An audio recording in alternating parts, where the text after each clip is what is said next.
Hello viewers, নমস্কার। চলুন নতুন কিছু ইংরেজি শেখা যাক। এই ইংরেজিগুলো শিখে রাখলে আপনাদের অনেক সময় অনেক জায়গায় কাজে লাগবে।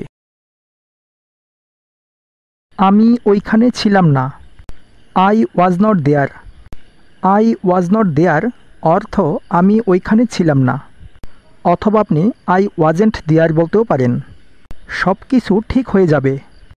Everything will be fine. Everything will be fine মানে সব কিছু ঠিক হয়ে যাবে।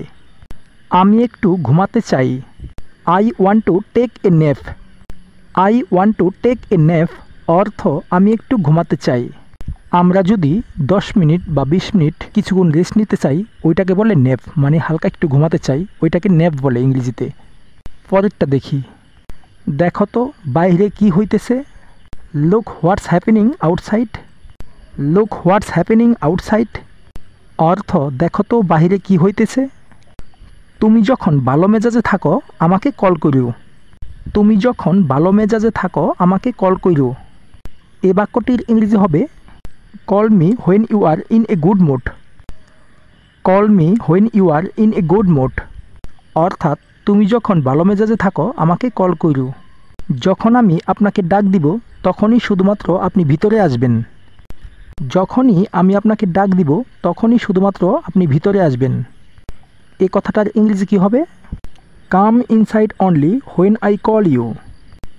কাম inside only when I call you মানে যখন আমি আপনাকে ডাকবো তখনই শুধুমাত্র আপনি ভিতরে আসবেন। আপনার ভুলের জন্য আমাকে দোষ দিয়েন না। Don't blame me for your mistakes. Don't blame me for your mistakes মানে আপনার ভুলের জন্য আমাকে দোষ দিয়েন না। সে কারোর জন্য অপেক্ষা করতেছে। He is waiting for someone. He is waiting for someone অর্থ সে কারোর জন্য অপেক্ষা করতেছে। আপনি আমাকে চিনতে পারেননি। Didn't you recognise me.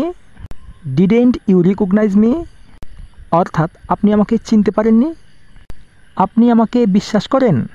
Do you trust me. Do you trust me অর্থ আপনি আমাকে বিশ্বাস করেন। আমি কাউকে বিশ্বাস করি না। I don't trust anyone. I don't trust anyone অর্থ আমি কাউকে বিশ্বাস করি না। গাইস, ভিডিওটা ভালো লাগলে লাইক, কমেন্ট এবং শেয়ার করতে ভুলবেন না। আজকে এ পর্যন্তই। Thanks for watching.